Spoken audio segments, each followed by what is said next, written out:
Hi, I'm Bill Crum from News OK and the Oklahoman. I'm here with Maureen Heffernan, Executive Director of Myriad Botanical Gardens here in downtown Oklahoma City. As you can see, we are at the gardens.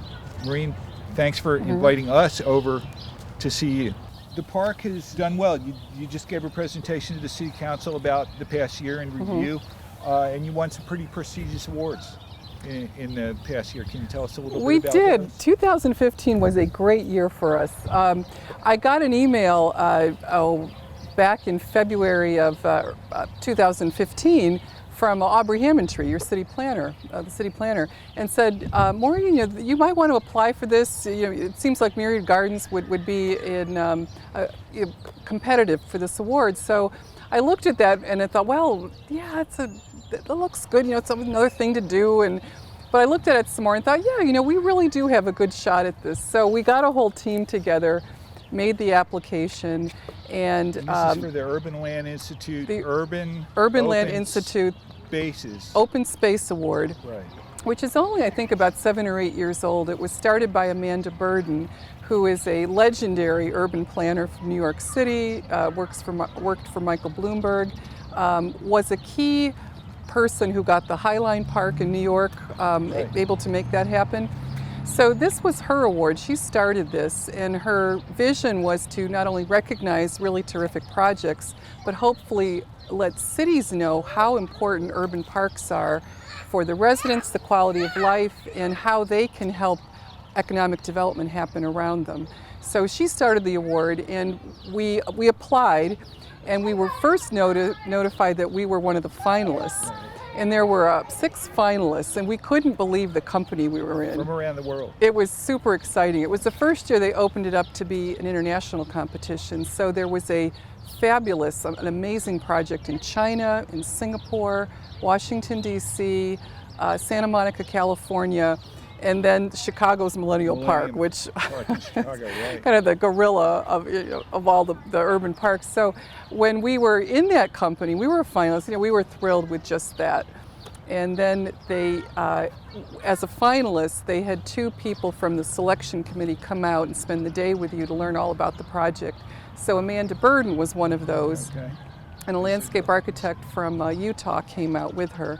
So we planned a really terrific day. We pulled out all the stops, from even carefully planning the right route back from the airport to show off the city to its best advantage, to making the gardens look their best, having a lot of key people from the city who were involved with planning this and developing this there to talk with her and show her, from the mayor, Larry Nichols, a lot of our board members. We involved our local Urban Land Institute. So we had a great day. And so but we weren't sure, we were in stiff competition. Right. So when we found out that we were selected as the top winner, they also selected a park in China to be a co-winner, which I thought was even better, because now we can really say we're an internationally recognized park. So that was a big thrill, and it was not only great for the gardens but the city. And you're also the top nonprofit in Oklahoma.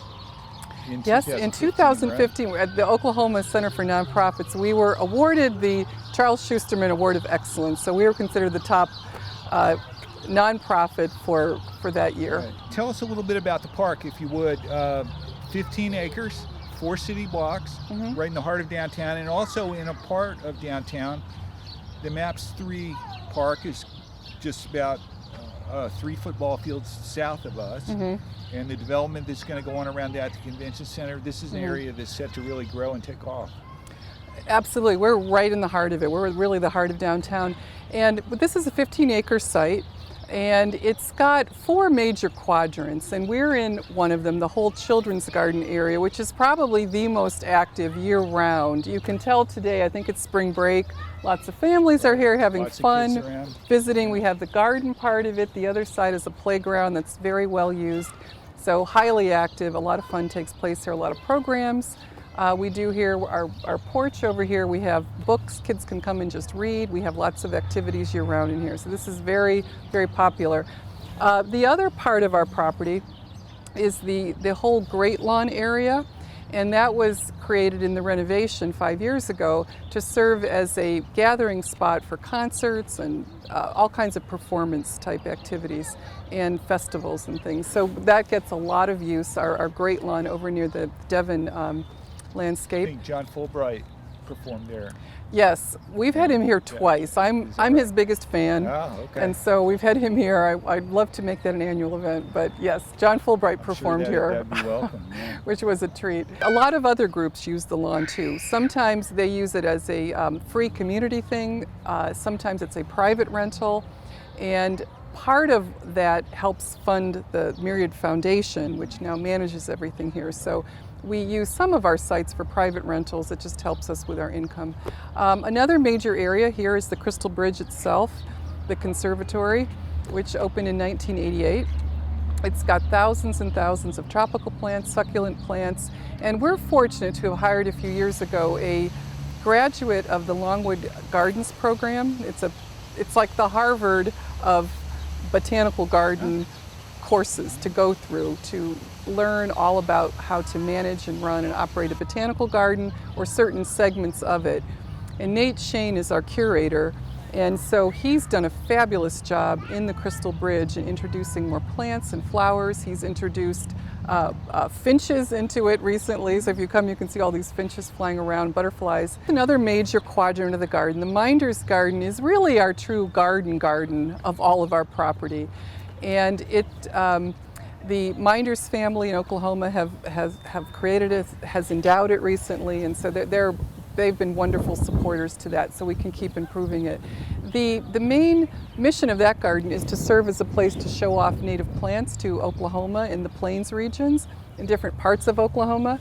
So we try to have primarily native plants in there, and they're all labeled just about. So most of our plants here throughout the whole property are labeled, or they will soon be labeled. So when you come here, if you see a plant, you'll know that it does well in Oklahoma, and you can find out what it is if you'd like to have it in your own garden. But the Minders Garden, in the spring, we're really trying to make that just a wow destination.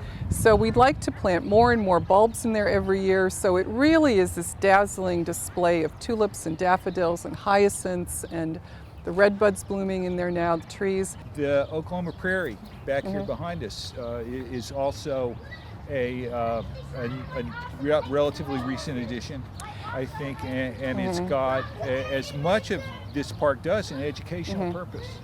Yes, that's one of my favorite new gardens that we've put in. We just put that in last year. The space where it is it's near Reno. It's just south of our dog park area, to give people a sense of where it is. And we just had some kind of scrappy things growing there. It wasn't very interesting looking. Some plants from the original planting 4 years ago didn't quite make it, and we wanted to rethink that area. And we thought, well, why not make a sense of place is a big thing now. When people visit places, they don't want to see an English border garden in Oklahoma. They want to know what's native to this region. You know, what is the genius of the place, so to speak. So we thought, well, why not a prairie garden? I mean, I'm new to Oklahoma, so sometimes when you're new, you see the beauty of the state that sometimes if you live here, you take for granted. Right. And I just thought the natural grasses and the wildflowers that you'd see out driving around are so beautiful.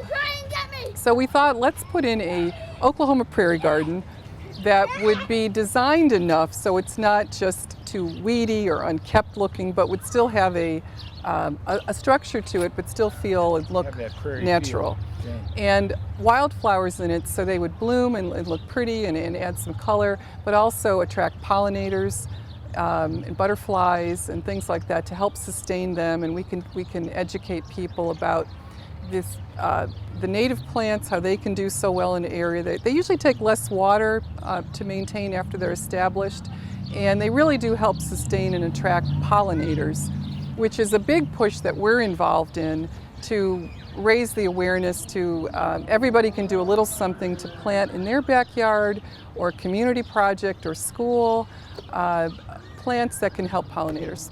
A garden is never the same. Every day it's a little different. It blooms and reveals new things. And yes, I mean, I was just out here yesterday, and today I come by and I see different things. Mm-hmm. something's greener, something's bloomed, I see different birds. So it really, a garden is a great place to slow down, be attentive, put your phone away and just really absorb the beauty and the fascinations that you see out here. It's a great urban oasis. Right. We have a relatively small staff of really hardworking people, really creative and enthusiastic, and they really take to heart our mission that we want to provide interesting programs for all ages that really bring the city to life, improve the quality of life, make the gardens active and vibrant, be fun and different. So we have year-round things, and we estimate about 200,000 people will have come to one of the programs that we produce or do. Some are free, most of them are free. Some we charge a fee for education, but between school groups and concerts and ice skating, festivals we have here, we should be serving over 200,000. And like you said, that doesn't include people, just the casual visitors walking around and enjoying. Right. A lot of people love this place. How can they, if you're interested in participating in helping this place in a financial way, as a member or whatever, what are some of the options? Well, thanks for bringing that up. That's always You're welcome. That's always great to let people know. Some people think that we get all of our funding from the city. And we get now a little less than half of that, which is a significant amount, and we couldn't be operating without that for sure. But our task is to continue to reduce the amount the city gives us. So through our contributions from donors of all sizes, through our earned income, things like the ice rink or program fees or corporate sponsorships for events, our membership program, all of those things help us earn close to $2 million, so we can cover over half of our operating costs and continue to cover more and more. So if the public would like to help us, that is exactly what we need, and you can do it in different ways. Any amount of donation is always helpful. If it's $5 or $50,000, we take donations through different ways. So just call the office and we're happy to take that. One of the best ways to make a donation is to become a member here. At either $55 for a dual membership or a family is only $65. There's lots of great benefits. You get in free to our spring and fall festival, free admission to the Crystal Bridge, a lot of discounts at our programs, and we have discounts throughout town if you show your membership. So that's a great way to support us and get a lot of valuable benefits. We have fundraisers throughout the year. We're putting a big one on in June, Splendor in the Gardens. If you'd like to be a corporate sponsor of that or sponsor any of the activities that we do, it's a great way to get your company's name out in the community and support us. And you can call our development department for that if you're interested, anybody listening to that. But those are the primary ways to help. Great ideas. We can tell as we've been talking here, this is truly an urban park between the trains blowing their whistles and the sirens and all the people and the children running around, stuff like that. It's a very active place, and yet a very nice place to hang out. Well, it's an oasis. I mean, I'm looking over here at all the birds here. It's such an oasis for them right here in the city. So it's an oasis for everybody. Thanks, Maureen. I'm Bill Crum from News OK in the Oklahoman. I've been here at Myriad Botanical Gardens with Executive Director Maureen Heffernan. We've been talking about the gardens and just the success that they've had over the past 4 or 5 years in building the gardens up and what's coming for the future. So thanks very much, Maureen. Thank you. We appreciate you inviting us over. Thank you.